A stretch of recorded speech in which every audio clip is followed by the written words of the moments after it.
The following are true stories. May 26, 2003, Aaron Ralston was hiking. A boulder fell on his right hand. He waited 4 days. Then he amputated his own arm with a pocket knife. On New Year's Eve, a woman was bungee jumping in Zimbabwe. The cord broke. She then fell into a river and had to swim back to land in crocodile-infested waters with a broken collarbone. The most amazing part of these stories is when asked about the experience, they all smiled, shrugged, and said, "I guess things could have been worse." When your day is a museum of disappointments hanging from events that were outside of your control.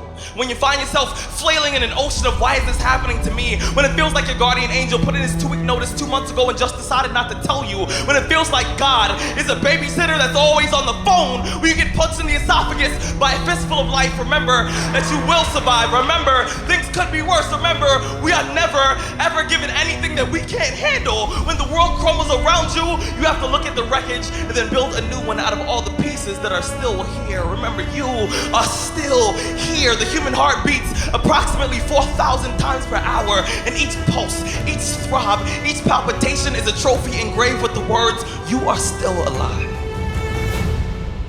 You are still alive. Act like it.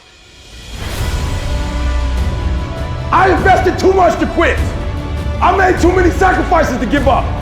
We've come too far. We've been through too much. We've seen too much. We've had too many victories. We have seen defeat. We've looked defeat in the face and we've overcome it. We've come too far to give up now. We've come too far to be negative now. We've come too far to start overthinking now. So when life happens, I don't just sit there and cry. I buck back. I buck back. And the process is not supposed to be comfortable. So if it hurts, welcome to the big leagues. If you feel like you're under heat, praise God. If you feel like you're being pressured, praise God. But when God looks like he's pulling you back, eventually he's gonna let you go. And the farther he pulls you back, the farther he pulls you back, once he releases you, boom. The spirit of resiliency, the spirit of grit, it's in your DNA, it's in your blood. Overcoming is in your blood. Getting through adversity is in your blood. Your ancestors got through so much more. We will be all right.